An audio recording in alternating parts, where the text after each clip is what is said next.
อนจะมากินน้ำกินทาก่อนมีคอยมีอยู่ดอก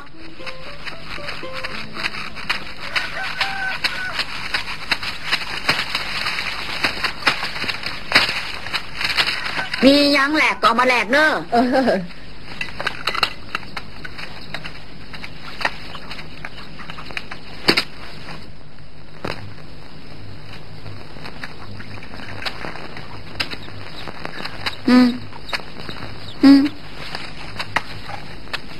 มอป่าทำยั้งบักคำน้อย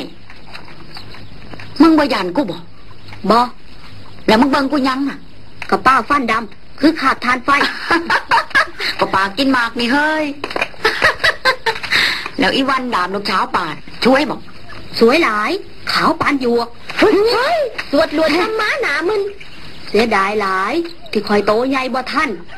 ข้าสั่นสิไปขอทำมีผู้นี้บังคับที่ว่าปากนะ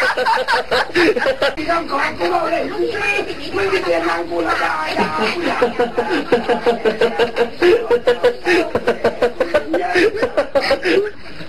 ไอ้ที่ท่าจีเมามาอีกแล้วนั่นลูกเช้าไฟถวยดีอีข้ามกองลูกสาวพะลุงไงพี่ใต้พะบักคู่นั่นล่ะ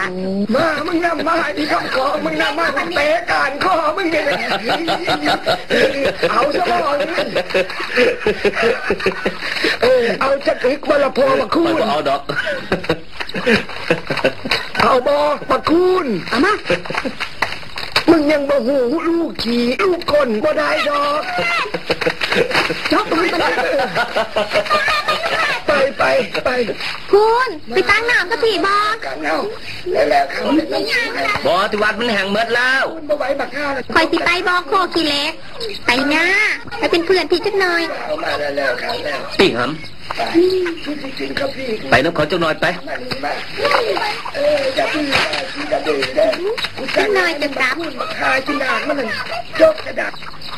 มีสาโทคายบอละเท้ามีแต่น้ำเดียวโอ้ยพุทโธธโมเอ้ย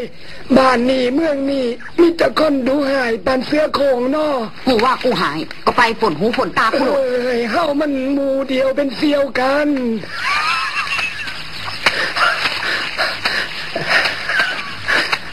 โอ้อีวันดำมึงใหญ่ขึ้นมายิ่งงามหลายแก้มกระแดงเฮ็ดอ่องตองเฮ็ดอุดหลูดคือมาละมูน้อมึงเงินน่ะเขาพี่หาปักนะงามก็ยังบ่มีคนมาจับจองน่ะมีคักลูกชายเจ็ดอูกับโตใหญ่เทียมกันซ้อมกันดีหลายแม่แล้วเด็กกับแก้วได้กันมันสิมวนหลาย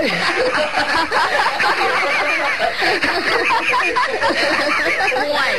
ลูกเจ็กลูกจีนคอยบ่เอาดอกคอยสิเอาลูกเคยลาวแม่เอ้ยดึงหน่อยดำใบบอกอีหยังกับบ่หูกูบ่เชื่อกูเกิดมายังบ่เคยเห็นคนลาวได้กอดสาวแก้วจักเทื่อแล้วทูจะได้เห็นแต่ลูกเคยคอยต้องมีเงินร้ายกลัวลูกเจ็กอูมีเกียนมีงัวมีนาร้ายถงโอ้ยโยสูได้เงินหลายแล้วก็คนไปเมืองแก้วมัดไอ้ปากขี้คอกเอ้ยไปฝนว่าวกระหมาตะแมวยังหูเหลือกลัวว่าวกระชูบักแข่งโหไปเลยไปจนนั่นแล้วไปคนไทยไม่คานมึงชะน้อกันได้เมียแก้วงามๆจังสี่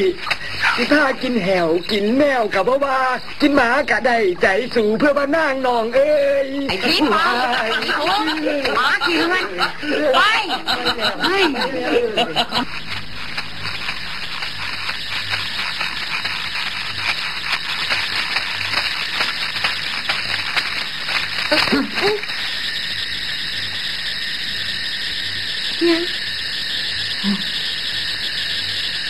คนหรือยังวะ